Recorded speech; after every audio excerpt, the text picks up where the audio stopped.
Bom dia, boa tarde, boa noite. Estamos aqui com mais um episódio do InsideCast. E como vocês estão vendo, não tem ninguém na sala. Vamos ver se o pessoal entra. Léo. Oba! O episódio de hoje é bom de mandar conta. Manu. Oi, gente. Ô, cadê o João Vitor? Cadê o João Vitor? Uai, João Vitor. Chegamos, galera! O João Vitor tava amassando o banheiro ali, velho. Bora que bora, que o episódio de hoje promete. Esse começo foi muito bom. E quem que é o nosso convidado de hoje? Porque, afinal de contas, estamos só entre os hosts aqui, né? Será que é o Lucão, o convidado da vez, que vai entrar aqui Abre aspas. do nada? Eu tô adorando fazer com convidados, mas eu tava com saudade desse Desse entrosamento. Dessa intimidade. Do time raiz. Time raiz, formação. Formação inicial, É isso cheio de aí. insights. Mas e aí, Léo? O que a gente vai arrumar hoje? Então, só a gente vai ser Se em eu não homenagem aos conhecesse a velhos gente, tempos? eu falaria que a gente faz até aula de teatro nesse diálogo bacana que a gente tá aqui. Não, já A teve, Globo não? tá perdendo, a Globo tá perdendo. Já. E é com esse início, então, eu vou deixar você anunciar. Digno. Então hoje, a pedida aí de... Nossa, do tanto de pedido que teve pra esse episódio não é brincadeira. Um dos mais aguardados até hoje. E até Então pela estamos gente. hoje com esse episódio mais que especial com o grandíssimo Luiz Pires. Onde a gente vai abordar... Palmas. Nesse episódio, a gente vai abordar um lado diferente da história do Luiz e vai trazer diferentes transformações, insights desse carioca mais que carismático que a gente tem e o orgulho de chamar como host do podcast. Então é isso aí, Lucão. Puxa a vinheta depois dessa abertura aí.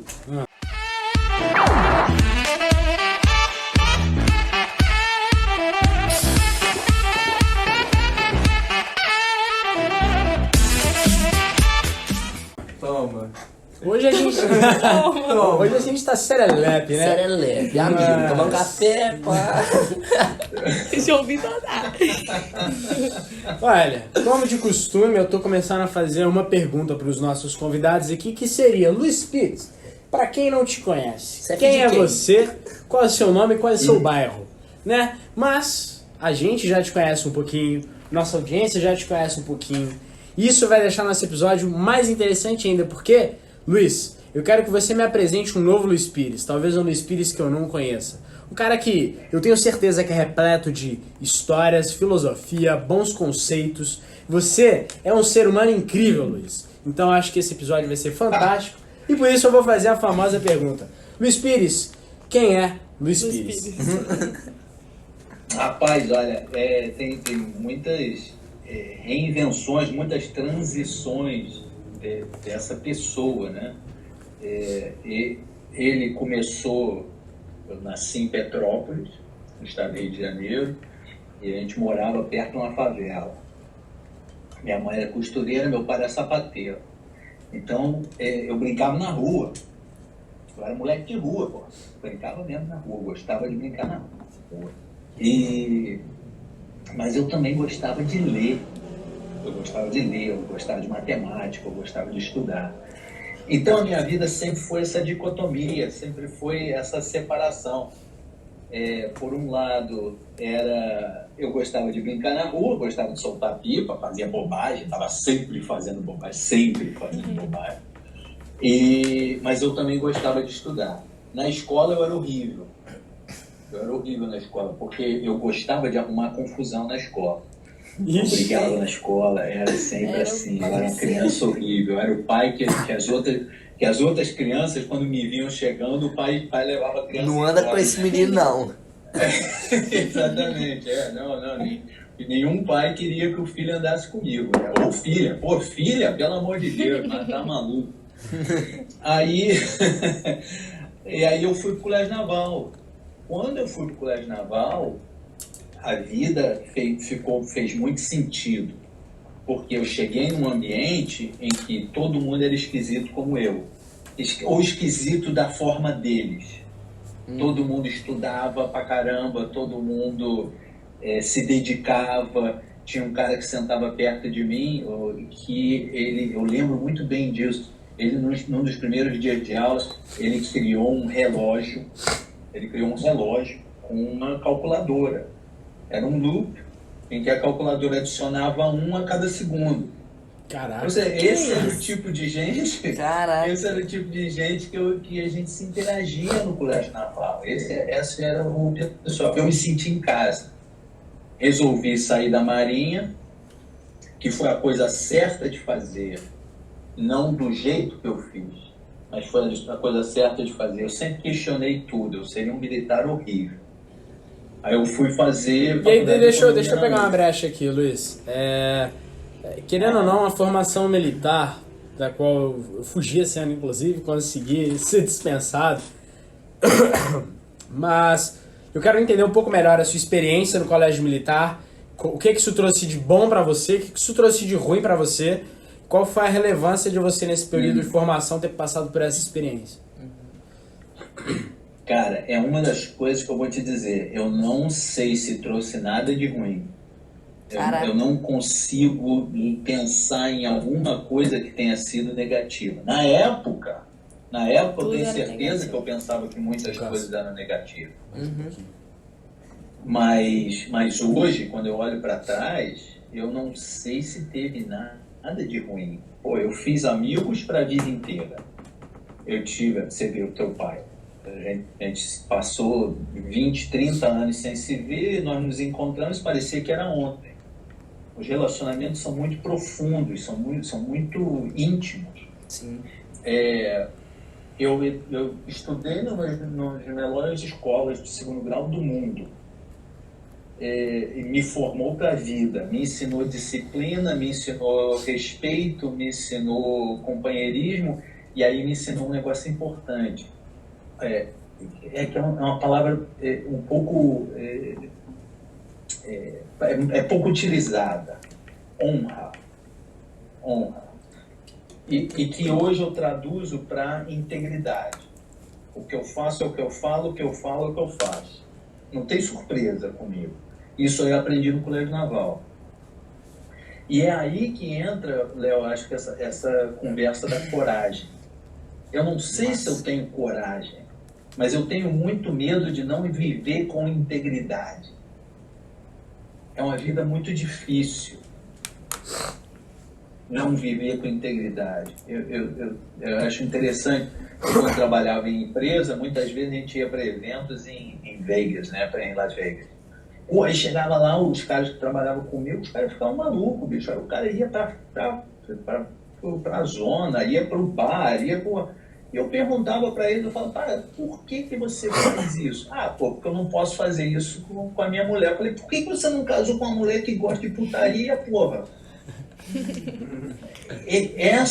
Mas precisa ter coragem para esse tipo de coisa, para esse tipo de pensamento. Deixa eu compartilhar contigo. Deixa eu compartilhar contigo, porque eu acho que esse conceito de integridade... Integridade tem muito de, tipo, ser o que você fala que preza ser. Em todos os lugares, né? Em com todos todo os mundo, lugares, com todas as rodas. Eu acho que é colocar em prática os seus valores e princípios e seguir isso. Isso me lembrou um papo que eu tive com o Rabino, semana retrasada, sobre qual que é a definição de paz. Que acho que paz é uma das coisas que a gente mais fala, mas que a gente menos busca entender o que é. Paz, no primeiro momento, a gente pensa que é falta de guerra, tranquilidade.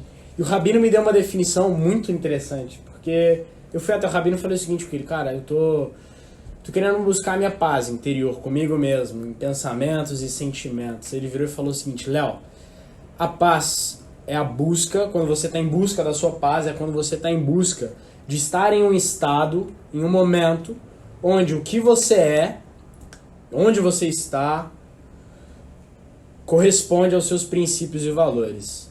Então, a busca da paz é a busca de você ser íntegro. É assim mesmo, né? Ser íntegro. E essa integridade profunda, só a gente conhece com a gente mesmo, porque tem alguns princípios e valores e desejos que só a gente consegue entender com a gente. Sim. E acho que a paz de cada um é em busca dessa integridade, no final das contas. Então, acho isso muito legal. Cara, e é uma coisa interessante, porque nós vivemos com essa... Você vê, eu tenho filhos, né? Então, meus filhos são pequenininhos. Então, a gente escuta sempre a escola falando, você tem que ser bonzinho com o seu amigo, você tem que se respeitar o seu amigo, você tem que respeitar a professora. Nenhuma vez alguém fala, você tem que se respeitar.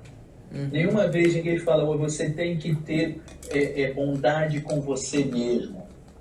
E aí nós crescemos sendo seres humanos que a gente vive nessa ilusão de que nós podemos moldar o mundo à nossa volta modificando as nossas ações, as nossas atitudes. O que é mentira. Que mentira, pô. Ninguém muda nada por causa dos outros.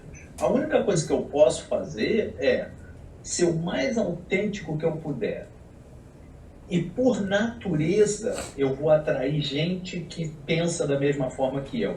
É o único jeito. É verdade. Não tem como o cara tentar, se eu chegar num ambiente, eu tentar ser quem eu não sou. Não tem como.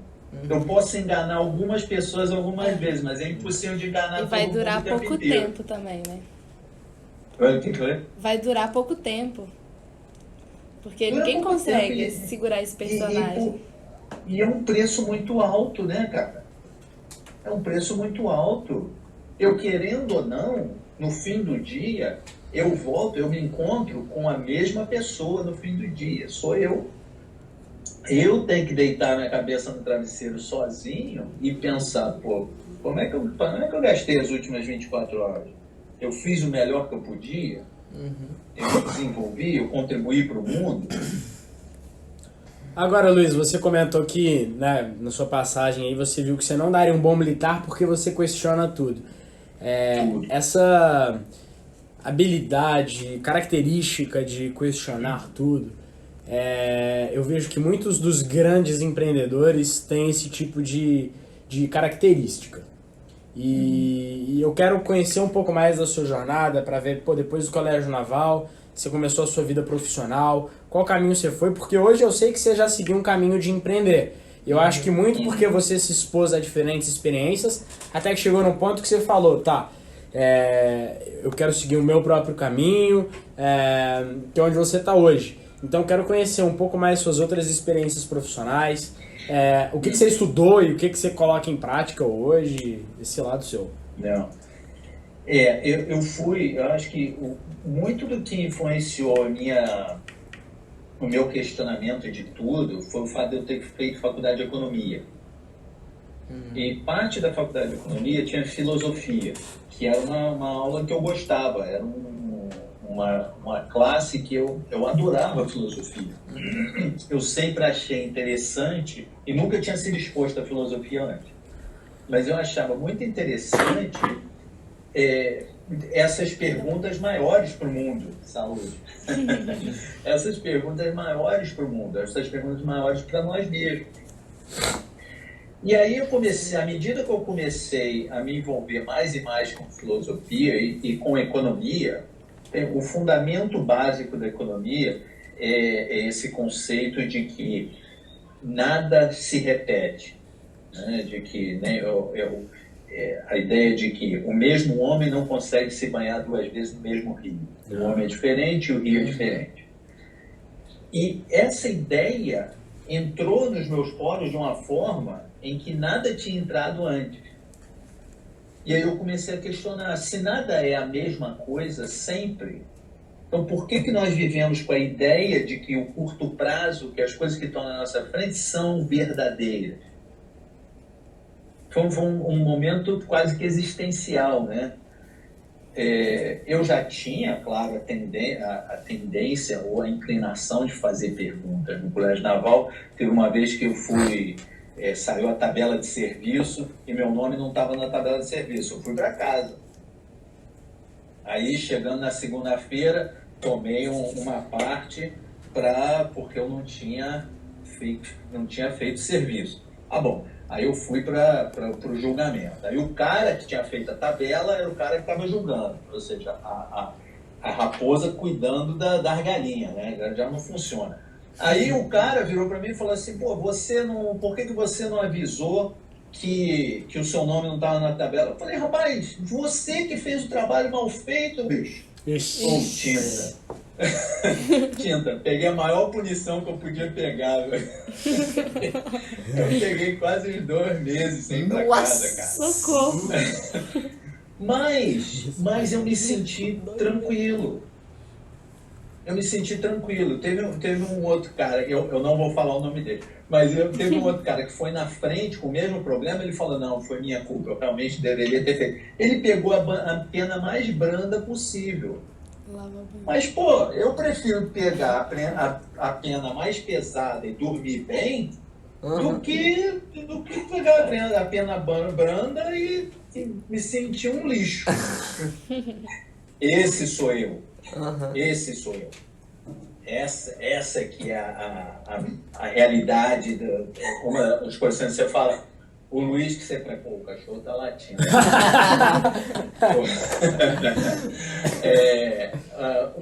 Essa, quando você pergunta o que é diferente, assim, o que ninguém conhece.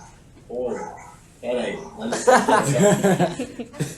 Aí, cara, para com isso aí, ó. Esse corte vai ficar muito bom. Parou. Conheço.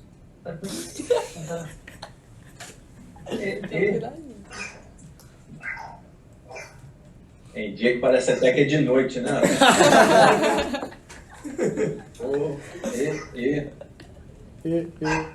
Tô querendo participar também, Luiz. Traz ele aí, Luiz. Traz ele aí. Eu vou trazer. Aí, ela é mais dramática. Então eu boto a coleira nela e eu vou trazer ele, que ele vai participar da nossa combinação. Perdão. Então, essa aí é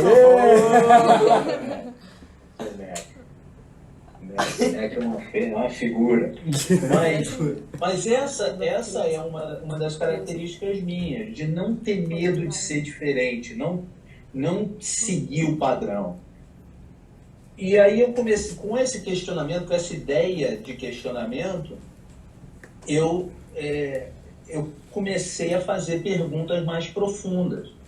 Então, quando eu fui trabalhar na Vale do Rio Doce, quando eu me formei na faculdade, e aí eu comecei a perguntar, pô, eu estou fazendo bem para a sociedade? A mineradora, a única coisa que a mineradora faz é destruir. E eu cheguei nessa conclusão quando eu fui a Itabira. Né? Quando você chega nós fomos de trem, aí chegou na estação de trem, tinha uma foto, uma do lado da outra. Itabira em 1800, tinha uma montanha, e Itabira no dia de hoje, não tem montanha nenhuma. Ou seja, a Vale remove montanhas, junto com a fé, né? Pô, aí é que eu pensei, eu não posso mais ficar aqui. O que eu vou fazer? O seu trabalho na Vale tinha relação com economia? Tinha, era financeiro, era a parte financeira, era chato pra caramba. Financeiro. Eu fazia contrato de pré-pagamento, fazia hedging, operações financeiras com ouro, coisa assim. Isso já mostra muito da integridade, né, Luiz? De como é que a gente tem que trabalhar também com alguma coisa que faça sentido pra gente e que esteja alinhado com... E eu acho que é até um pouco mais que isso, que eu acho que uma vez que você limita, você coloca que os seus valores são autenticidade e integridade, uma coisa que você tem que ter muito bem alinhado também é a questão da coragem. Porque não é fácil, né, Luiz? Você pegar uma pena mais pesada por pensar, por manter seu pensamento. Ou simplesmente sair de uma empresa, de uma oportunidade que você teria lá na Vale do Rio Doce, que é uma grande empresa, por não estar alinhado com o seu propósito. E a gente vê muitas pessoas que às vezes discordam das funções que do que estão fazendo, só que muitas vezes falta coragem, pela maneira que os outros vão ver, pela maneira que os outros vão pensar, por medo do julgamento. Esse é um papo que a gente trouxe muito aqui já, né? Mas eu acho que faz muito sentido essa questão. De trabalhar com a sua integridade é muito colocado na minha área, na publicidade, né? A gente escuta muito na faculdade justamente isso, porque a gente acaba criando os anúncios, muitas vezes. E aí a gente sabe o tanto de anúncio que tem que, tipo, fere eticamente ou...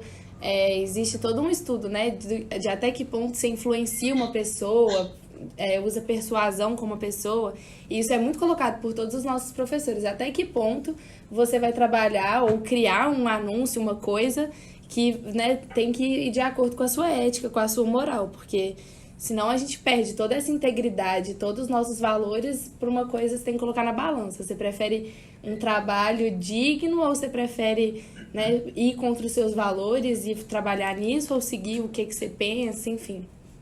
É muito colocado. Cara, eu concordo contigo, mano. Tem um livro que eu acho muito interessante, que é do Richard Bach, que chama Felicidade é uma Questão Pessoal.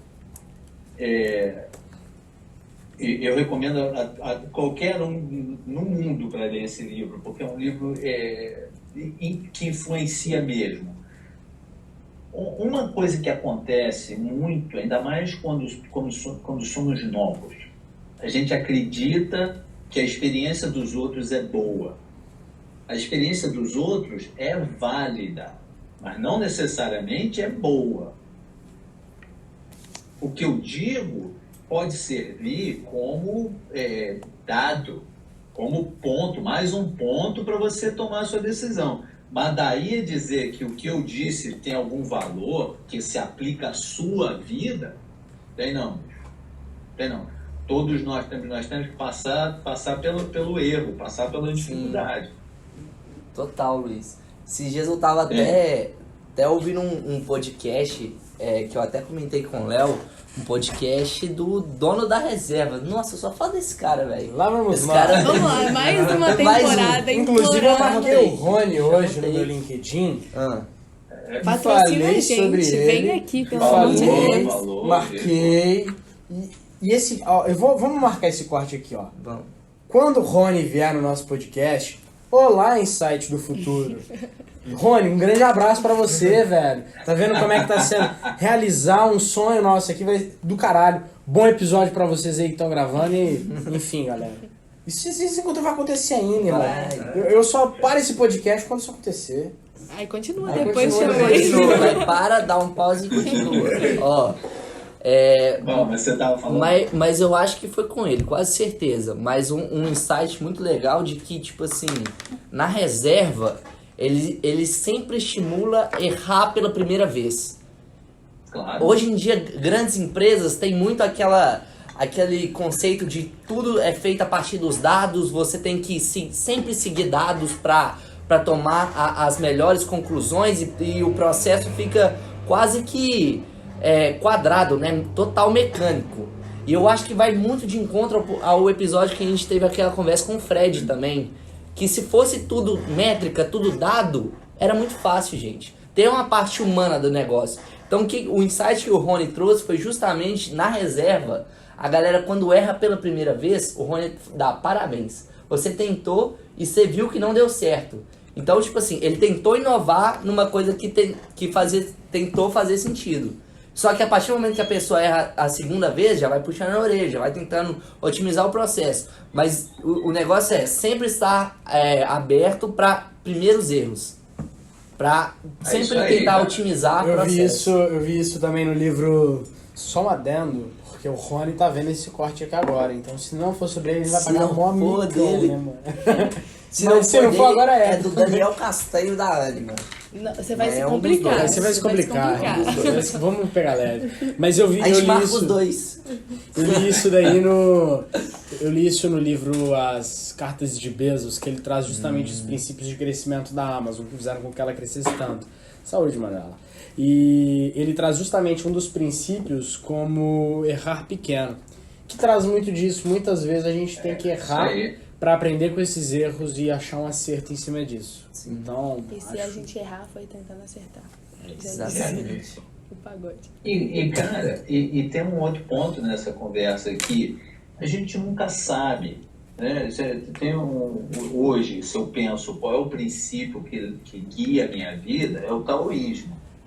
E o motivo pelo qual os princípios do taoísmo são importantes para mim é porque tiram de mim essa noção de que eu tenho controle sobre as coisas. Eu não tenho controle sobre as coisas. Eu faço o melhor que eu posso. Uhum. Cada dia que a gente acorda, a gente recebe algumas cartas. Eu faço a melhor jogada que eu puder com as cartas que eu recebi. Tem dia que a mão é ruim, bicho. Eu vou fazer o quê? Mas agora, quando a mão é boa, eu tenho que fazer o melhor possível com ela. E mesmo com a mão ruim, você tem que ir pra cima, né, Luiz? Continuar com a mesma integridade, mesma autenticidade. Você tem que trucar, mesmo que se você tiver com 2 6 e um 4 vermelho na mão. Vai fazer o quê? Então. Não tem. E aí que é um negócio que é interessante. Que quando eu comecei a pensar desse jeito, a vida ficou muito mais fácil. Eu nunca penso no curto prazo. Eu sempre penso no longo prazo. Eu penso qual é o objetivo, por que eu estou fazendo as coisas, qual é a mudança que eu quero causar no mundo no longo prazo. Então, quando eu tento trazer... Caramba, tá todo mundo tirando. Tá tenso aquilo. Tá tenso aqui. Não tô gostando disso não, tá legal. Quando eu penso em ajudar um cliente, quando eu trabalho com cliente, eu nunca trabalho pensando, eu vou ajudar esse cliente agora porque eu quero receber dinheiro dele.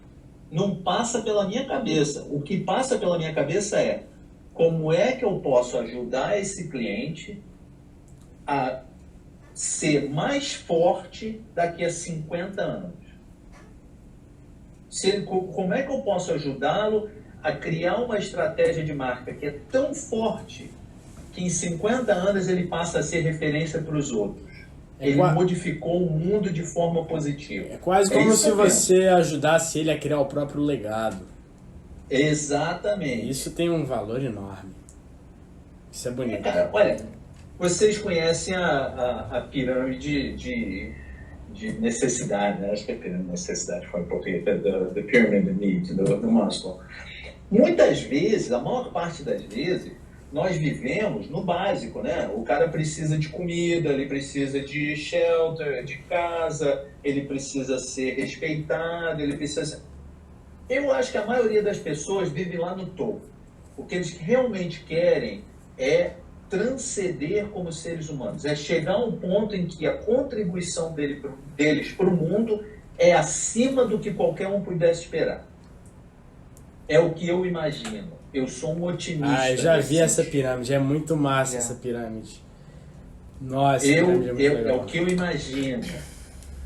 Então, esse pedacinho que eu estou dando aqui para você é mais ou menos da forma como eu penso. Então, por exemplo, quando eu decidi vir para os Estados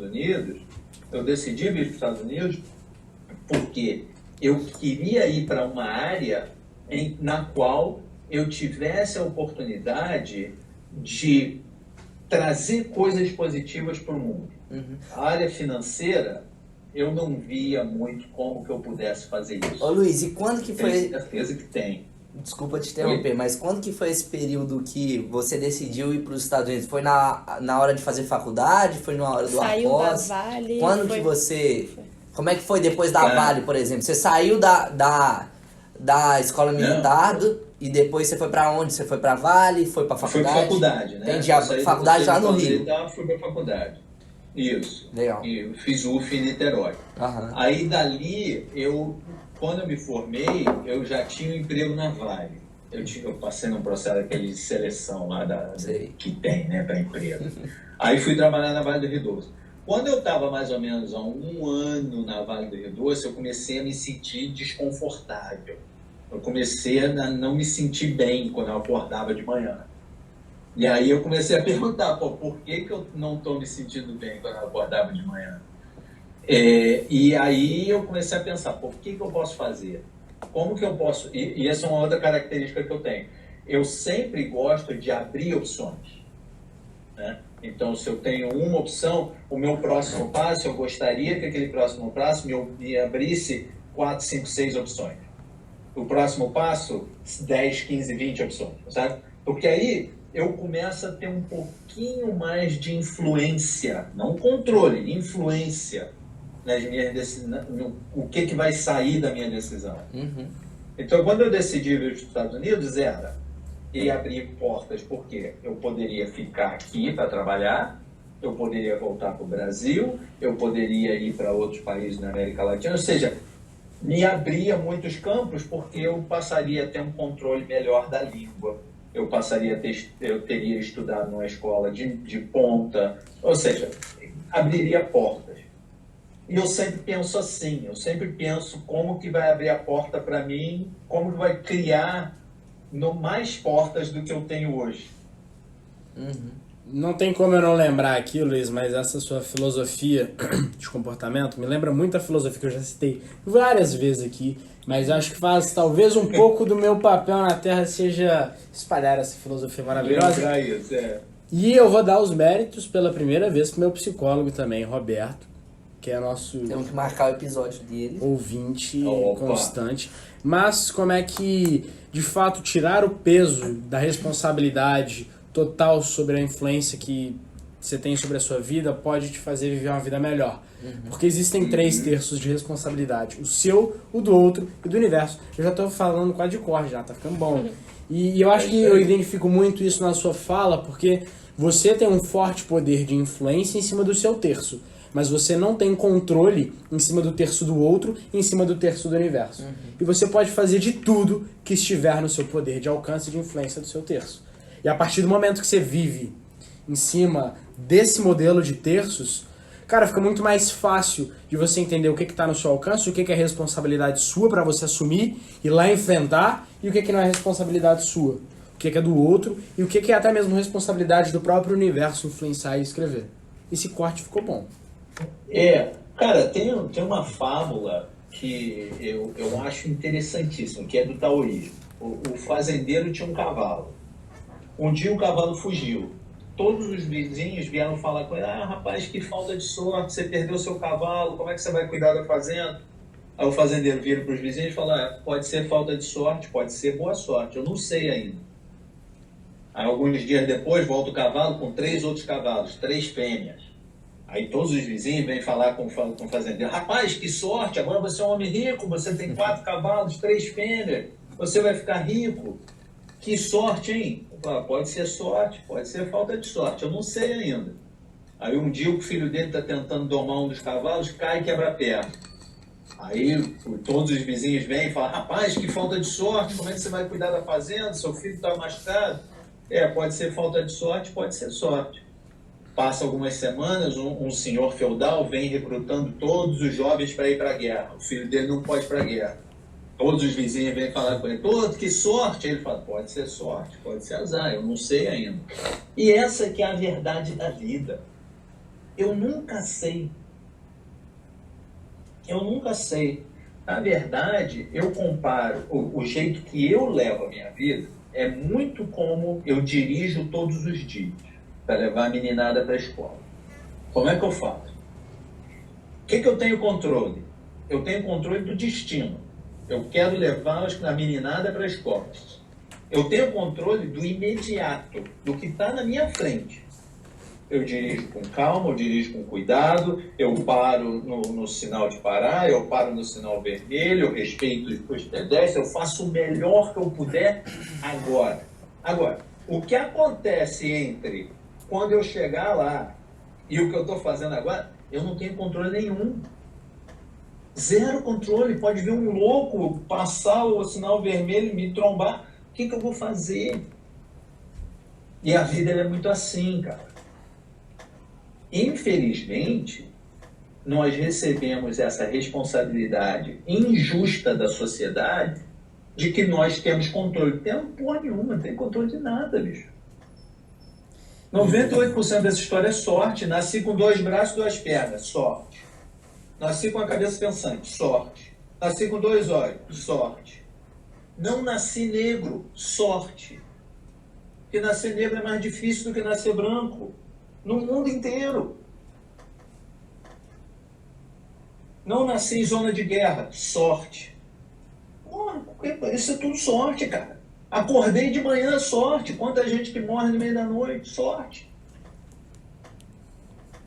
E é importante e bom poder contar com essa sorte também, né, Luiz? É importante, cara. Porque aí no que depende da gente, a gente tá fazendo pra caralho. E reconhecer a sorte, né? Total. Reconhecer, agradecer a sorte. Sabe? A gente teve a oportunidade de conhecer o teu pai, Manu. A gente vê de onde que você vem. É sorte. Eu conheço o André, eu vejo de onde que o Léo vem. É sorte. Ainda não conheço teus pais, João, mas é sorte, cara. Tu não escolheu eles não, meu irmão. Nossa, aconteceu, bicho. Inclusive, um beijo, mãe e pai. Eu amo mãe. vocês. É sorte, cara. Nada é Total. por acaso, meu irmão. Nada é por acaso. É, Mas não. muito é sorte. É. E aí, Luiz? Você saiu da Vale, você foi para os Estados Unidos. Depois desse papo reflexivo que a gente ficou aqui pensando. Onde é que você foi parar, bicho? Aí, rapaz, aí entrou de Olha o novo Lucas, sorte. a cara. O Lucas tá aí. Eu tô adorando. Lucas Aí explodiu entrou a de novo Não. sorte. Quando eu fui procurar emprego, e normalmente você começa a procurar emprego no MBA, no início do segundo ano. Você já sai da faculdade já empregado.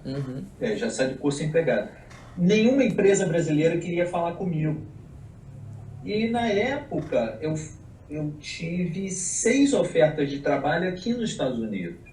E Uai. Uma delas foi na Whirlpool, Opa. em Michigan. Né? Aí eu fui morar. Michigan, cara, é longe, bicho, é longe de tudo. tá perto da onde? Não é muito. Cara, Michigan, onde se você pensar no norte, nos Estados Unidos, se você pensar nos lagos, Michigan é do lado, de um dos lados, no lado leste do lago. Né? Lago.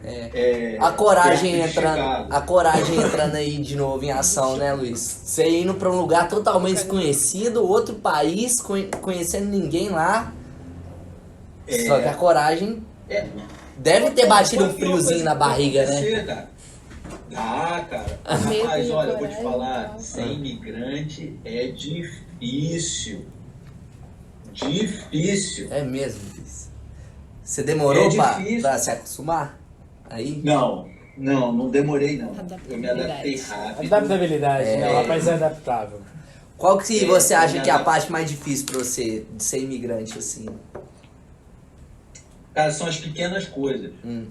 São as Não pequenas nascido no coisas. país. São fazer uma piada que o cara entenda, Ah, tá. sabe? O João também tem essa dificuldade. Por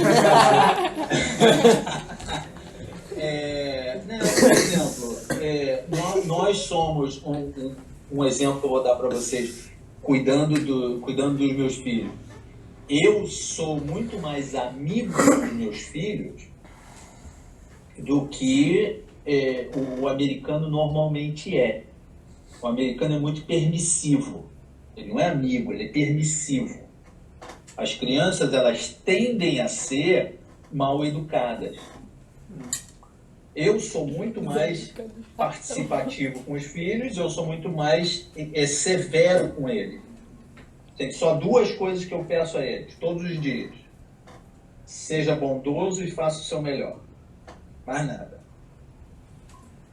E aí as conversas que a gente tem é sempre a mesma coisa. E eu pergunto, você foi bondoso nesse caso? Você fez o seu melhor?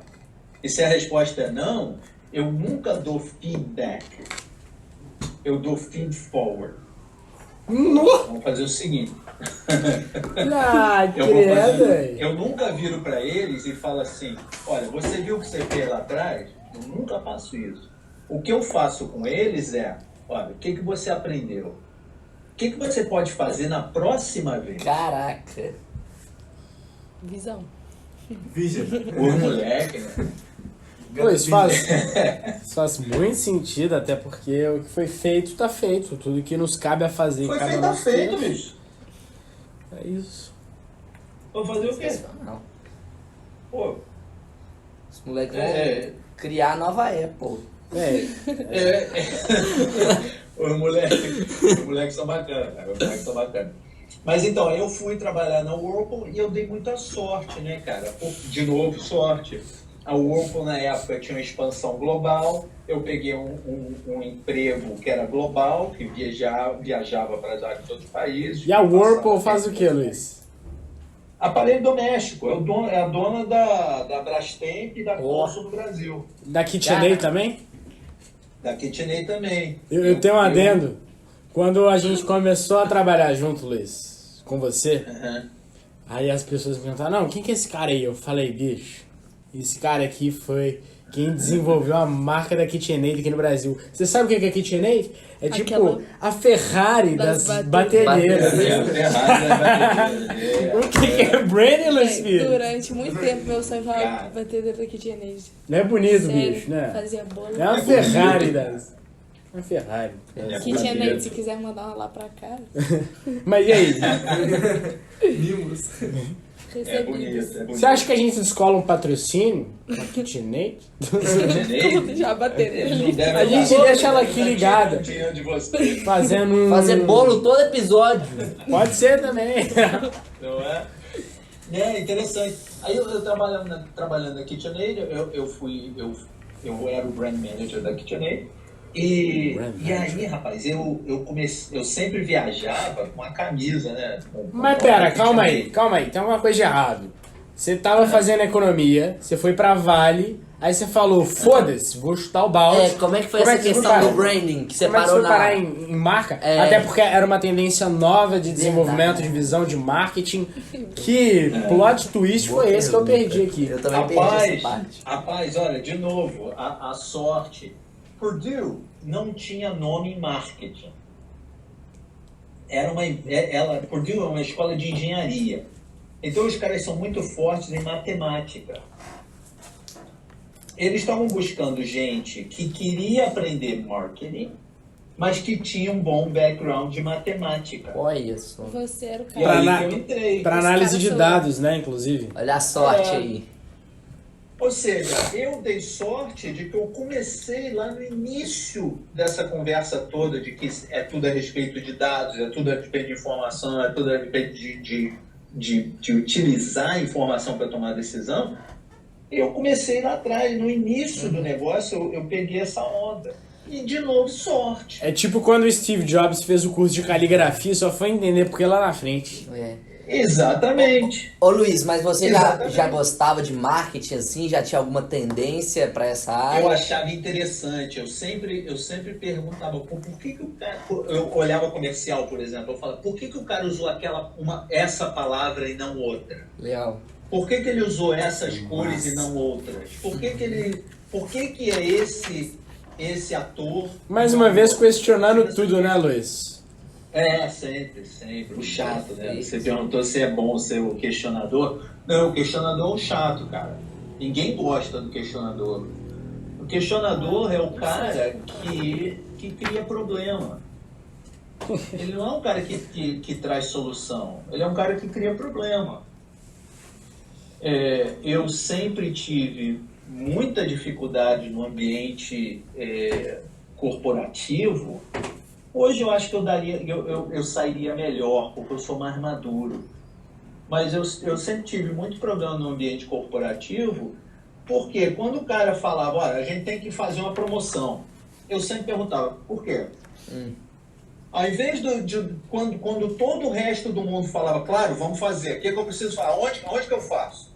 Meu pai tinha uma expressão engraçada pra caramba, ele falava assim, ó, Jesus está vindo, se ocupa com alguma coisa aí, que era a ideia, pô, se você quer ter sua alma salva, mostra serviço de alguma coisa, né? Faz alguma coisa.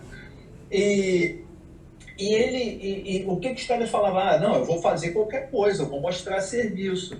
Eu não fazia isso, eu nunca fiz isso. Eu sempre perguntava, por quê? Porque a gente tem que vender mais. Tá bom, eu entendo, mas se você vender mais na promoção, você não vai estar roubando do mês seguinte? Mas essa é uma história diferente. Não é história diferente. É a verdade. É como a coisa funciona. E aí que o cara que questiona, ele vira a chave. E o feedback que eu tinha sempre era, você não tem senso de urgência. Você não é um cara que pula para resolver as coisas. Quando o nego fala salta, você só pergunta o quão alto. Você pergunta, por que eu tenho que saltar? Esse é o problema do questionador, do chato. Ele é importante para o mundo.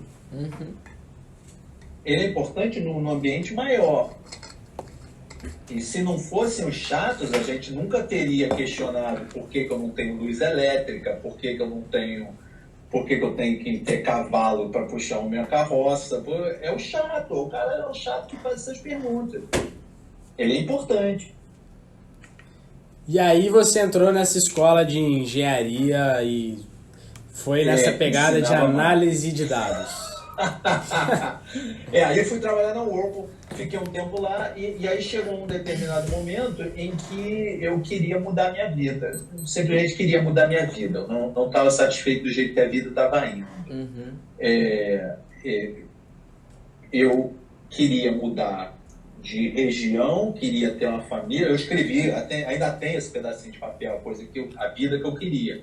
Então eu queria ter uma família, eu queria ter filhos, eu queria ter rotina, eu queria ter cachorro, eu queria ter essas coisas.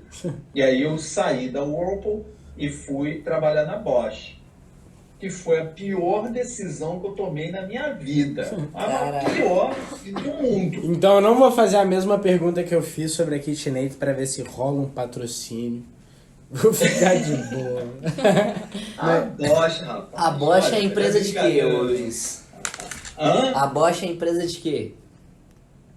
Também de eletrodoméstico. Também? Que era a Bosch Siemens. Eu fui trabalhar lá com os caras, rapaz, mas foi um erro, você não imagina o tamanho do erro. Passei 5 anos com os caras, mas detestava cada dia de trabalho e eles me detestavam também. Na área de branding também? Que você atuava? Era branding, aí eu fiz parte de e-commerce também, fiz um pouco de e-commerce. Não gostei não, cara. Aí quando eu saí, eu resolvi, olha, agora eu vou seguir os meus instintos. Ao invés de eu tentar ser o que os outros querem, eu vou tentar ser quem eu sou. Nisso você já estava em LA? Já estava em Los Angeles. Já tinha família, já tinha cachorro? Não. Já tinha cachorro, né? Mas chegando no ano 5 na Bosch, eu tinha conhecido minha esposa e ela ficou grávida muito rápido, né? Foi, assim, a gente se conhecia há pouquíssimos meses, ela ficou grávida e falou, vamos fazer, vamos lá, vamos embora, vamos tocar esse barco adiante. E aí, mais de 10 anos depois, a gente ainda tá junto. Ela ainda me atura. Mas... Deixa eu te fazer uma pergunta, Luiz. Pô, você tava em Michigan e depois você foi para Los Angeles. Você chegou nos Estados Unidos completamente sozinho. Então, assim, eu imagino aqui, se for contando, eu fui materializando aqui na minha cabeça, você é um cara que devia, assim, ser focadaço no trabalho, você devia morar sozinho, num AP pequenininho, trabalhava, dormia, trabalhava e tudo mais. Como é que é a vida social de uma pessoa? É verdade. O que eu ia te perguntar é, como é que é entrar, tipo, na vida? Porque, poxa, hoje aqui pra mim eu nasci aqui em BH. Eu tenho meus amigos, eu tenho a família, eu conheço. Eu tenho os meus ciclos aqui, então eu não sou só um cara que... Sabe onde vai, por exemplo. Eu sei o que eu faço, com quem eu faço. Como é que é pra... Eu fico imaginando se eu brotasse, bum, cair no lugar do nada. Como é que brinca? Como é que brinca? É fácil quando eu digo que eu era um escroto, eu digo o seguinte, eu era extremamente egoísta. Era tudo a respeito do Luiz. Era o que era importante para o Luiz, o que precisava ser feito para o Luiz. O Luiz não tinha tempo nem para uma planta. O Luiz era um escroto. Eu não me preocupava em quantas pessoas que eu tinha que passar por cima para chegar nos meus objetivos. Tá, e como é que foi o processo de amadurecimento para você ter essa visão que você tem hoje sobre o Luiz lá de trás?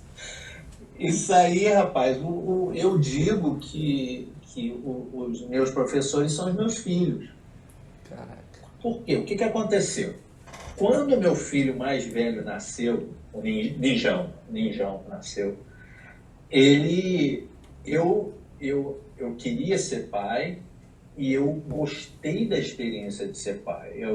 No momento que eu vi o cara nascendo, eu me apaixonei por ele na hora. imediatamente. E foi naquele momento em que alguma coisa mudou. Foi naquele momento em que eu comecei a pensar, em que eu comecei a dedicar minha vida para ele. Eu comecei a dedicar minha vida para servir a alguém. E aí uma coisa muito interessante aconteceu. A vida ficou muito mais fácil. Tudo ficou muito mais fácil. Eu não gastava energia. Eu não gastava energia pensando o que era Luiz, importante para mim. como é que é aquela frase sua? Uma vida sem servir uma vida sem Uma vida servir que não é para servir os outros não serve para muito. E foi aí que você descobriu essa frase. Aí eu comecei a perceber, aí eu comecei a experienciar de novo Nossa. aquela ideia de questionamento, né? Peraí, para. Se servir aos outros é melhor, o que eu faço aqui? Aí eu comecei a pensar em modelos de negócio que fossem para servir aos outros. Você tava na bocha ainda nessa época? Não, mas calma, o Não, já tinha segredo... saído. O segredo é ter filho. O segredo tá aí. Tem um filho, plante uma árvore e escreva um livro. Aí... Mas as minhas primeiras tentativas, elas eram outras. Elas não eram realmente com a intenção de ajudar os outros, a intenção de contribuir para a vida dos outros. Caraca. E por isso que as minhas primeiras investidas, elas meio que falharam. Aí eu dei sorte, porque a minha esposa, ela estava entrando de sócia numa agência, e eles estavam tendo dificuldade, em uma agência de Hollywood, uma agência do italiano, eles estavam tendo dificuldade de se diferenciar. E foi aí que eu comecei a contribuir aos poucos para eles criarem uma marca, ao invés de criar uma agência. E o que estava faltando naquela época? Estava faltando, agências de Hollywood, elas são conhecidas por serem egoístas, por serem tudo a respeito de dinheiro, tudo um ambiente não muito positivo, pelo menos era. E aí a gente percebeu, não tem ninguém cuidando do cliente, não tem ninguém preocupado com o diretor, com o escritor, com o ator. Os caras só estão preocupados com o lado deles. E se vocês criassem uma marca que fosse preocupada com o cliente? E aí os caras crescendo. E foi assim que o Leonardo DiCaprio foi lançado no mercado. Foi assim que o Leonardo DiCaprio foi lançado no mercado, né, pelo Luiz Pires. É uma indústria muito competitiva, né, cara? E por ser muito competitiva, é uma indústria onde tudo vale, né? E aí eu comecei a pegar uns trabalhos aqui, uns trabalhos ali, de branding. Com consultoria de branding.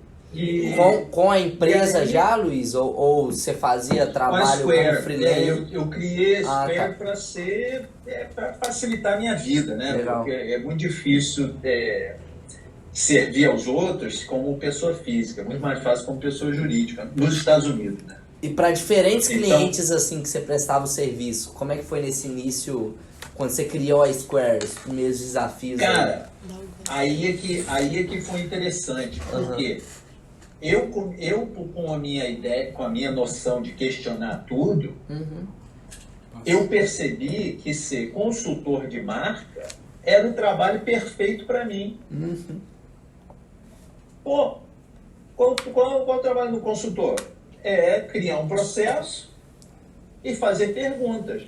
E aí, quando o cara te faz uma resposta, te dá uma resposta, você fala, tem certeza? Será? Não sei, deixa eu te dar um ponto de vista diferente.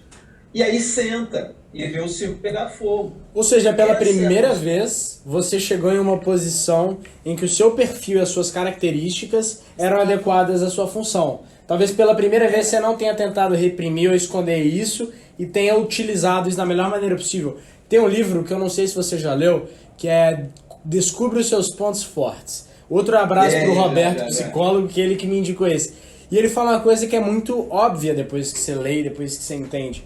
O mundo corporativo principalmente, mas todo mundo, a princípio, pensa o seguinte: porra, eu sou muito bom nisso e eu sou ruim nisso daqui. Então eu vou tentar melhorar muito o que eu sou ruim pra eu poder ficar muito bom em tudo. E isso é impossível, senão o Cristiano Ronaldo ia jogar de atacante, lateral, meia, goleiro.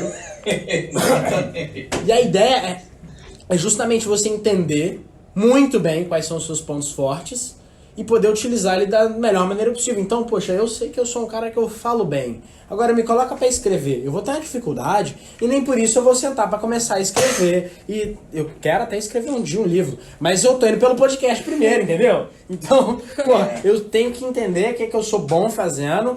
E eu acho que você conseguiu ver isso com a maturidade da sua carreira também. Você olhou e falou, porra, eu sou bom em questionar. Então eu vou pra um lugar onde isso é bom e não ruim, que nem era nas outras empresas, era mal visto, né, Luiz? Total. Exatamente. E aí, de novo, aquela parte da sorte. Pô, eu casei com uma mulher que é sensacional, cara. Ela é mais inteligente que eu, ela é mais capaz que eu, ela é mais competente que eu. Pô, o que eu posso ter mais? Deixa eu fazer uma pergunta Ela é completamente excelente mãe. do nada. Pô, Deixa eu te e perguntar uma aí, coisa. rapaz, interessante só para fazer esse ponto. A minha lista de prioridade costumava ser meus filhos, meu casamento, né? Sim. Começava com meus filhos, meu casamento. Hoje não é mais, hoje é meu casamento, meus filhos. Os filhos foram crescendo, você foi desmamando. Foi desmamando. Não, é o seguinte, é porque se eu não mostro para eles uma estrutura familiar positiva, Tá, merda. eles vão crescer para ser maus adultos. Mas você é incrível, Luiz Pires. Que é isso, bicho? Deixa eu te perguntar uma coisa. A pergunta que eu ia fazer, e eu acho que a resposta é um pouco nisso, então eu vou rolar a bola pra você chuta. Vai. Qual que é o seu? Não esqueci não. Eu tô pensando como formular melhor aqui. Mas o que eu queria perguntar pô, já vi você falando muito da Amy, da relação que vocês têm, agora eu pude conhecer um pouco mais.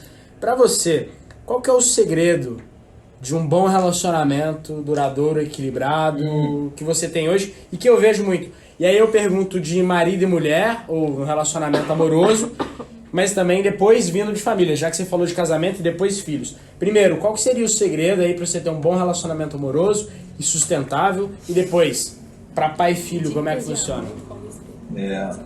Ou 4. Cara, eu não sei se é segredo, não. Eu acho que, na verdade, não é segredo. Eu acho que é aparecer todos os dias, sabe? O que eu digo com aparecer todos os dias? É estar presente. Porque nós somos amadores que foram criados por amadores, que foram criados por amadores, que foram criados por amadores. A gente não sabe o que está fazendo, né, bicho? Não tem regra, não tem livro explicando, é assim que você vive, não. Nós percebemos aí nessa história quais são os nossos pontos fortes. Aí nós listamos quais são os nossos pontos fracos. Nosso ponto fraco é, principalmente porque a gente vem de culturas diferentes, muitas vezes o que ela diz, para mim, não soa o que ela quer dizer. E muitas vezes o que eu digo para ela não soa o que eu quero dizer. Então, nós chegamos à conclusão. A cada 2 semanas, nós temos uma pessoa que senta com a gente e é ali que a gente lava a roupa suja. Porque tem um mediador. Tem alguém para fazer a tradução de um lado para o outro. Tá, cara. E aí, aquela história de aparecer é companheirismo. É estar junto com o teu parceiro, independente do que for. Se ela aparecer aqui para mim falando assim, matei alguém, eu pergunto, onde é que está o corpo? Vamos esconder. Eu não penso nem 2 vezes, bicho. Sabe?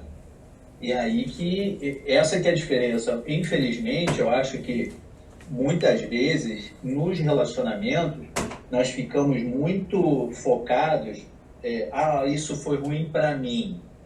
Foi ruim para mim, mas você está esquecendo de ter o outro lado. Como é que foi para outra pessoa? Como é que foi para ela? Como é que ela escutou o que você falou? É muito fácil, né? Na época, no momento que a gente escuta uma ofensa, a gente fica todo melindrado. Eu tomo uma atitude diferente. Eu sento. Eu vou pro canto, eu vou pro canto e vou pensar. Eu quero deixar a primeira reação passar. Aí eu penso de novo, deixa passar um tempo, deixa passar uma noite, deixa passar 2. E aí com a gente é bom, porque eu tenho 2 semanas para deixar o negócio adormecer. Aí vem a consultora, ela senta com a gente, a psicóloga, ela senta com a gente, ajuda a calibrar de novo. E aí dura 2 semanas, né? Daqui a 2 semanas, porrada. É a Amy que tá aí atrás? Mas produtivo. Oi? É a Amy que passou aí atrás, por acaso? Não, mãe dela. Sogrona. Ela tá visitando. Pô, que legal isso, velho.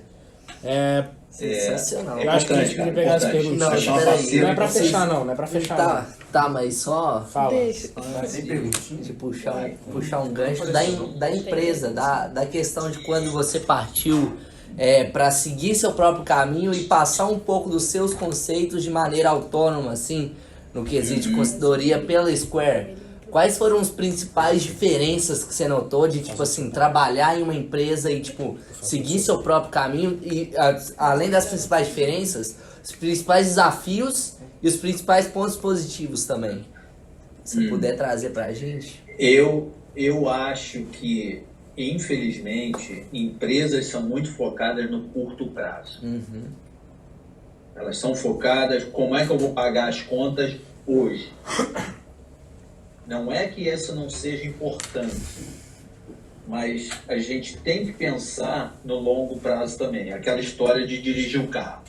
Sim. Porque se eu não estou pensando no longo prazo, eventualmente não vai ter gasolina, porque eu não sei onde é que eu quero chegar. Aí eu vou ficar no meio da estrada. E aí que a gente vê a diferença entre empresas que têm sucesso e empresas que vão capendo o tempo inteiro. As empresas que têm sucesso, Apple, Patagonia, Amazon, elas têm um objetivo de longo prazo. Você pode discordar do objetivo deles, diferente, mas eles têm um objetivo de longo prazo. Uma das grandes diferenças, eu gosto muito do livro Da Arte da Guerra.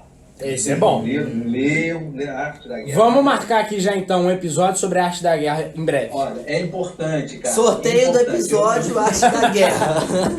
Eu sugiro todo mundo ler A Arte da Guerra, mas eu sugiro que leiam da seguinte forma: não se foquem em cada recomendação que ele faz. Se foquem no objetivo, qual é a recomendação geral dele. A recomendação geral dele é: jogue um jogo de longo prazo. O jogo de curto prazo é muito custoso, batalha é muito custosa, de dinheiro, de tempo, de vida. Você não quer lutar todo dia. Total. Tá, cara. Esse aqui é o negócio. Eu acho que se a gente pensasse mais assim, longo prazo, seria melhor. Então, esse foi uma dificuldade que eu tive em empresas, foi o foco no curto prazo. A segunda parte que eu tive dificuldade em empresa, essa é a necessidade de entrar nos moldes. Dificilmente empresas querem gente que são radicalmente diferentes dele. Eu quero nego que é radicalmente diferente de mim. Eu já sei o que eu sei, por que eu vou querer outro de mim? Pô, Nossa, isso é muito massa. por isso, quando eu falo com vocês, eu admiro vocês demais, porque vocês têm uma característica que eu não tenho, que é esse negócio da ação. Pô, vambora, já fui, tchau, beijo. Eu não sou assim, eu sou um cara que planeja mais. Eu quero um nego desse jeito, eu quero um nego que pensa diferente, eu quero um cara que olha pra mim e fala: cara, você tá completamente errado, deixa eu te falar por quê. Eu quero isso, eu quero estar mais malandro amanhã do que eu era ontem, pô. Eu vou querer ser a mesma coisa? Tá afastado de Deus? Tá afastado de Deus. Porra. Dá bastante. É muito bom. Pô, muito legal isso. Nessa questão até da percepção de longo prazo, eu acho que tem muito a ver. Eu queria até puxar esse gancho da pirâmide, que é um negócio muito legal. Tipo assim, eu vi até esses dias eu não sei se é a mesma pirâmide que você comentou, Luiz, mas tipo assim, uma pirâmide que eu vi esses dias é a percepção de valor do consumidor. Então, que trata muito dos diferenciais também. Então, a gente tem na base da pirâmide aqueles diferenciais técnicos, que é, por exemplo, pode ser tipo assim, vamos pegar um exemplo de carro. O carro tem vidro elétrico, tem trava elétrica, tem tipo retrovisor, banco de couro. Só que tipo assim, são diferenciais que ele olha, por exemplo, numa concessionária, vai em outra concessionária, o carro é o mesmo. Então, tipo assim, são diferenciais legítimos que, tipo assim, fazem, querendo ou não, uma diferença na mente do consumidor, mas não são tão fortes como, por exemplo, o próximo nível da pirâmide, que é o funcional. O funcional é basicamente a questão de, tipo assim, pegar um atributo do carro e você saber aplicar ele em algum lugar. Como, por exemplo, o cara, em vez de falar tem trava elétrica, ele fala assim, quando você for buscar a criança na escola, ela tipo assim, sabe aquele risco que você tem toda vez dela abrir a porta e, tipo, tá passando um carro, ela pular, você volta aqui? Então, é exatamente isso que o carro vai te evitar. É um quesito funcional. É uma parada funcional. E funciona da mesma maneira com as consultorias de branding, né, Luiz? Eu acredito que as consultorias de branding tem, por exemplo, uma que entrega, por exemplo, o diferencial técnico, que, por exemplo, fala tal metodologia, te ensina outra metodologia aqui, metodologia Y, agora passando para o funcional, ela te entrega um pitch, só que a gente tem o topo da pirâmide que traz os aspectos intangíveis. Os diferenciais intangíveis do negócio. Que é a maior percepção de valor possível. Exatamente. Né? Menos material, mais valor. Perfeito. Que é exatamente quando a pessoa vai comprar um carro e o vendedor vira pra ela e fala assim, você vai comprar esse carro aqui que custa 200 mil reais porque você merece. Entendeu? Não é porque ele é melhor, que ele... É pela pessoa que você é. Que você quer entrar no carro, entendeu? E colocar, tô tirando onda de Camaro amarelo. Como se fosse isso. E a questão puxando pra consultoria de branding, eu acho que faz muito sentido a questão que o Léo comentou, o insight que ele trouxe, que é como se a Square Brand ajudasse a pessoa a construir um legado. Construir o seu próprio legado. Então eu acho isso muito massa. Aí. Uma coisa que eu tô pensando em fazer é de lançar uma agência no Brasil. Mas uma agência diferente. Uma agência para ajudar, principalmente startups, a se diferenciarem. Porque o problema hoje é que, exemplo que eu acho que a gente já conversou desse exemplo, entrega de comida. Eu te dou um doce se você conseguir explicar para mim a diferença entre, parece que tem umas 10 ou 12, entre elas. Eu não consigo achar diferença. Qual você tem o cupom? Desse serviço de entrega de comida no Brasil. Fora de preço, como você falou, do cupom, da promoção, eu não consigo achar diferença entre A, B, C ou Z. iFood, Uber Eats, Rubens. Isso quer dizer que não tem diferença? É claro que tem diferença. Tem outras formas de criar diferença. O que acontece a maioria das vezes é que o cara da startup, ele está tão focado no lado físico, no lado funcional, no lado do código, sim, que ele acaba se desconectando do ser humano que vai utilizar o serviço. Uhum. E quando ele se desconecta do ser humano que ele vai utilizar o serviço, ele perde a oportunidade de criar uma diferenciação que é no lado emocional. Uhum. Que é o que eu falo. Ninguém compra uma broca de meia polegada, ninguém compra.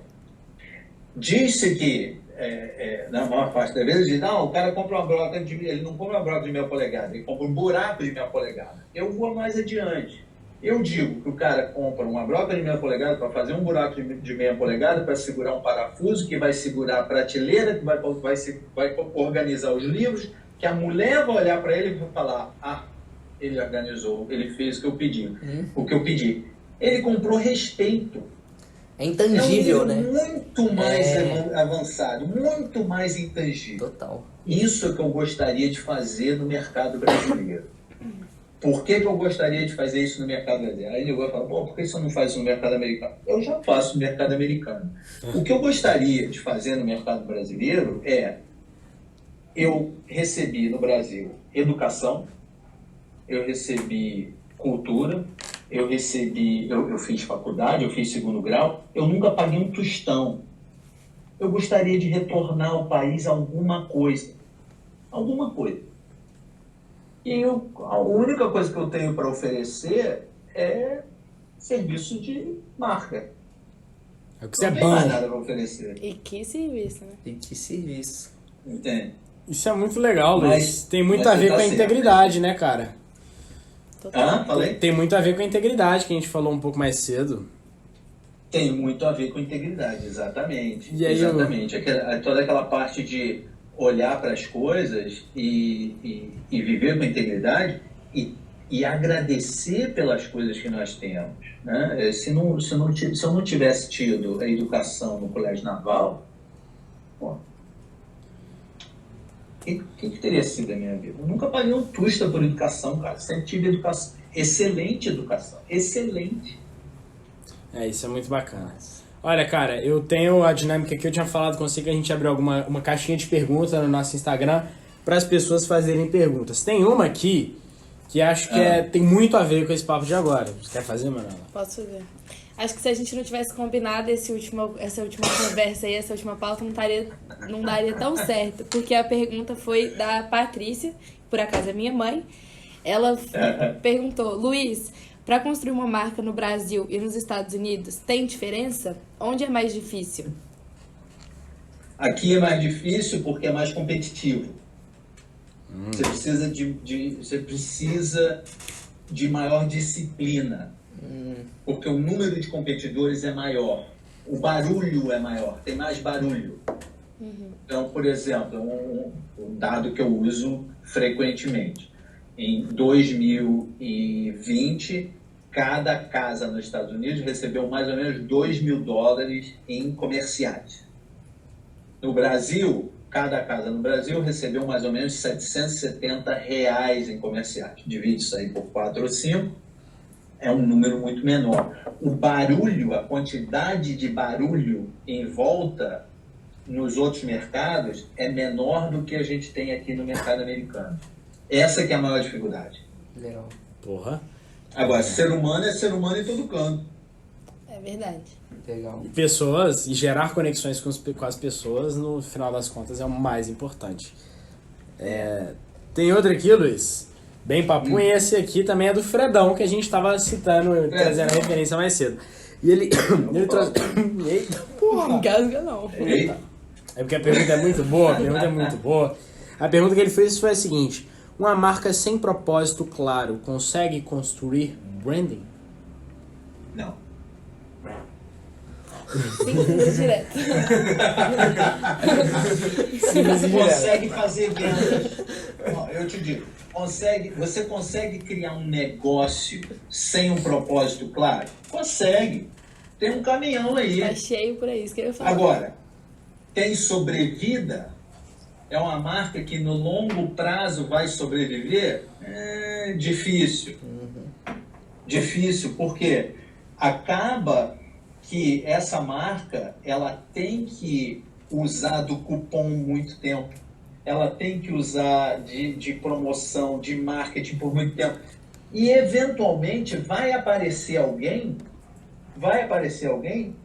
que vai sacudir essa roseira. Não tem jeito. Isso é Não tem interessante. jeito. Eu acho que faz muito sentido isso. Total. Temos mais uma pergunta aqui. Eu fui parar pra pensar numa coisa que eu poderia ter feito. Poderia ter gravado a gente aqui no episódio pra colocar no Instagram as respostas. Mas eu lembrei só agora. Então, Luiz, eu vou gravar uma selfiezinha gracinha aqui. E aí eu vou fazer a pergunta e você responde, demorou? Abaixa aí não, gente. Eu abaixo. Luiz, a pergunta que a gente tem aqui, acho que o pessoal ficou curioso em relação à sua história da Marinha. Perguntaram se o Luiz Pires seria o Top Gun brasileiro. Não. Não. Eu entrei na Marinha. Você tem uma manha. Você tem a manha. Eu entrei na Marinha, cara. Eu entrei na Marinha para ser piloto. Eu queria ir para as Forças Armadas porque eu queria ser piloto. Caraca. Peraí, Luiz. Peraí. Porque para de gravar, senão eu vou perder uma deixa que eu quero Acabou com a saber. dinâmica. Eu não sei mexer nesse negócio. Dinâmica. Ai, deu uma merda aqui, mano. Ó, calma, Léo, botou o Luiz. É que tava no vídeo ao vivo, foi mal. Ó, beleza. Tava ao Luiz, conta pra gente como é que você. Qual que era o caminho pra se tornar um Top Gun brasileiro? Você parece Tom Cruise um bocadinho. Não, ele é mais lançou o bonito Tom que eu. Cruise. Ele foi feio. Cara, se tornar piloto no Brasil é uma coisa, em qualquer canto, é uma coisa custosa. Né? Então eu queria ser piloto. Então a minha única oportunidade era ser piloto das Forças Armadas. Você tá doido. Mas e por isso que eu resolvi ir para as Forças Armadas. Mas aí eu tive problema de visão. Comecei a ter miopia e eu não podia ser piloto. E é isso. Caraca, Então, eu bicho. não Então, poderia graças ter à sido miopia, Top Gun, você não tá por aí guerreando. Eu acho Graças que a- isso é mentira. E na verdade você foi um super piloto secreto e não pode divulgar isso em rede pública. E você não vai conseguir Era o provar meu o contrário. cara. Era o meu sonho era ser piloto. Você considera a miopia uma sorte na sua vida, Luiz? Cara, Que olha, teoricamente é uma te tirou coisa- desse caminho e te colocou onde você tá hoje. É interessante você falar isso. Eu tive aula de francês mais cedo hoje no dia. E aí eu tava falando com a minha professora, eu falei para ela, cara, eu aprecio muito as aulas de francês, as aulas que eu tenho com você. Por quê? Eu me comunico bem em francês, mas quando eu sento para escrever, quando eu sento para ver gramática, quando eu sento para ver vocabulário, não é a mesma coisa não, gente. É muito diferente. É muito diferente. E eu estava falando para ela o quanto que eu aprecio, porque essa falta de conhecimento da gramática, ou da proficiência na gramática, me traz para um nível mais baixo, onde eu quero trabalhar mais, Nossa. onde eu quero me esforçar mais, onde eu quero fazer um pouco mais. Então eu acho que o que a miopia faz para mim, ela me ajuda a baixar minha bola muitas vezes, sabe? A me trazer para um nível mais não, você não é perfeito, não, há muitas coisas que você não pode fazer. E para fechar, uma das coisas que eu acho mais interessante, quando eu aprendi, mudou a minha vida. Muitas vezes a gente tem conversas internas em que a gente fala, eu não sou bom o suficiente. É verdade. É verdade. Eu não sou bom o suficiente para ser piloto de caça. Eu tenho miopia. Eu não sou bom o suficiente para ser jogador de basquete. Eu tenho 1,75 m. Eu não sou bom o suficiente para ser físico nuclear. Eu não fiz faculdade, eu não tenho PhD em física nuclear. Agora, eu sou bom o suficiente para ser um bom pai. Eu sou bom o suficiente para ser um bom amigo. Eu sou bom o suficiente para ser um bom consultor, para ter uma agência boa. Pega esse insight. E aí, quando a gente tem essas conversas de eu não sou bom o suficiente, é bom lembrar, não é verdade, você não é bom o suficiente para um caminhão de coisa. Mas também tem um caminhão de coisa que você é muito bom. E tem uma coisa, pelo menos uma, que eu garanto que você é o melhor do mundo. Ninguém é igual. Que é ser você mesmo, Quando- porque ninguém é igual. Aí, meu irmão, agora você chegou ao ponto. Tudo pode ser copiado. Só tem uma coisa que não pode ser copiado. Só existe um Léo, existe um João, existe um Amanu, existe um Lucas. Só existe um. Não tem jeito. Aí, deixa eu falar uma coisa. Nunca mais vai fazer outro. Ó, Espírito, Insight, velho. João Vitor, Fala. Manuela e Lucas Ângelo. Vocês são bons pra caralho nesse negócio de podcast, viu? Queria falar, não, vocês são muito bons nisso. Se eu fosse vocês, eu montava um podcast, vocês estão bons. Não é por nada Cara, não, só mas... o fato de você ter criado a coragem de criar um e falar na frente dos outros, você já está na frente de 99,99% do mundo. Porra, que legal essa resenha. Lucão, você tem alguma coisa pra gente que eu fiquei sabendo? Lucão, vem trazer seu insight aqui, Não, vem trazer não sua tem pergunta. coisa pra Não, gente. não. Lucão não fez para casa. Vem, Lucão, sou pra casa. Eu não. Cara, eu não vou fazer a piada de novo de falar, todo final de episódio. Acho que a gente galera tenta já trazer decorou insight. essa fala. Mas já deu essa palhaçada, né? Só queria mandar um abraço pra Sharon, porque nesse final da miopia, eu acho que é um exemplo de antifragilidade incrível que você trouxe. E a Sharon, foi o nosso último episódio, a gente falou sobre antifragilidade, foi Quem não sensacional. ouviu, vai lá ouvir. É isso aí. Tal. Luiz Pires. É verdade. Então, atualmente as pessoas podem te encontrar no LinkedIn, né? Você produz um conteúdo de LinkedIn. altíssima qualidade. Na Insightcast, sempre presente, trazendo essa visão de mundo e esse ser humano incrível que é Luiz Pires. E por enquanto, Daqui Em a breve, pouco a gente Fiquei se encontra. sabendo. Em breve. Vem em coisa breve por aí. A gente Vem coisa boa. vai estar lançando uma agência no Brasil. Opa! Em breve. Coisa boa. Ai, credo. podemos fechar então, turma? Então é isso. Então, Que episódio Muitíssimo sensacional. obrigada, Nossa, Luiz. um dos Você, melhores. cara. puta meu, Que isso, Valeu. pode, velho. meu. Tanto insight. Que pode. Que pode, meu Que chapéu. pode. Puta. Vamos ali Olha abrir uma isso. agência de marketing. Então, Luizão, muito obrigado pelo podcast, muito obrigado pela resenha de sempre. É Sempre sempre trazendo uma aula. insights aí, sempre uma honra aí ter você com a gente, não só como convidado dessa vez, mas como host. Então, até o nosso vamos que próximo vamos. episódio. Prazer, é meu. Tchau. Valeu, galera. Até mais. Tchau, pessoal. Vou buscar a meninada na escola. Vai lá. Abraço, Luiz. Tamo